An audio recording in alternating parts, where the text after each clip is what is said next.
menjelaskan tentang materi kendala integrasi ekonomi internasional yang terdapat di bab 2 pembahasan di bagian A poin kelima. Baik, integrasi ekonomi internasional merujuk pada proses saling ketergantungan ekonomi antara negara-negara melalui perdagangan, investasi, dan arus modal.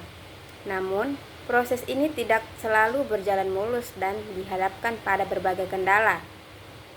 Presentasi ini akan membahas beberapa kendala utama yang menghambat integrasi ekonomi internasional dan bagaimana mengatasinya. Integrasi ekonomi internasional menawarkan peluang besar, tetapi juga menghadirkan tantangan yang signifikan. Pembatasan kebijakan ekonomi domestik. Yang pertama, kebijakan fiskal. Integrasi ekonomi internasional dapat membatasi kemampuan negara untuk menggunakan kebijakan fiskal karena dapat mempengaruhi kinerja ekonomi dalam negeri. Misalnya, negara mungkin menghadapi batasan dalam pengeluaran pemerintah atau pengurangan pajak untuk mendorong pertumbuhan ekonomi. Yang bagian 2 yaitu kebijakan moneter. Integrasi ekonomi juga dapat membatasi kemampuan negara untuk menggunakan kebijakan moneter dalam mengendalikan inflasi atau nilai tukar. Negara mungkin menghadapi tekanan untuk menyesuaikan kebijakan moneternya dengan negara-negara lain dalam blok perdagangan. Selanjutnya, tantangan persaingan. Yang pertama itu hilangnya pekerjaan. Negara yang tidak mampu bersaing dalam pasar internasional mungkin menghadapi hilangnya pekerjaan di sektor-sektor tertentu.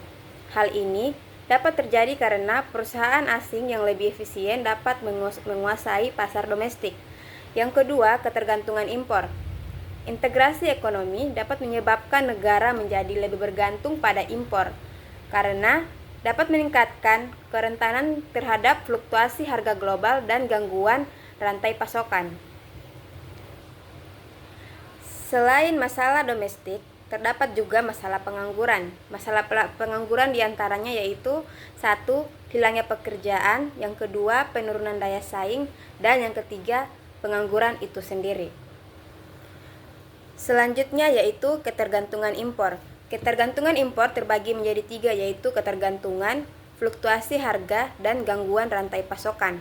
Yang pertama itu ketergantungan, di mana negara menjadi lebih bergantung pada impor untuk memenuhi kebutuhan domestik. Yang kedua, fluktuasi harga, di mana fluktuasi harga dapat meningkatkan kerentanan terhadap fluktuasi harga global. Yang ketiga, gangguan rantai pasokan, yaitu meningkatkan kerentanan terhadap gangguan rantai pasokan.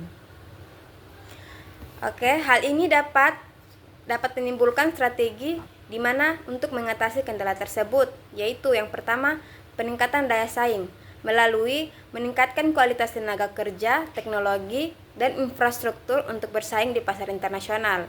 Yang kedua, diversifikasi ekonomi, yaitu dengan cara mengembangkan sektor-sektor baru dan mengurangi ketergantungan pada 1 atau 2 sektor utama. Yang ketiga, kebijakan proteksi, yaitu dengan menerapkan kebijakan proteksi untuk melindungi industri domestik dan bersaing asing yang tidak adil. Baik. Langkah selanjutnya yang harus dilakukan yaitu yang pertama dengan evaluasi, dengan cara mengevaluasi dampak integrasi ekonomi terhadap perekonomian nasional. Yang kedua, dengan strategi, yaitu mengembangkan strategi untuk mengatasi kendala dan memaksimalkan manfaat integrasi. Yang ketiga, kerjasama, dengan meningkatkan kerjasama internasional untuk mengatasi tantangan bersama.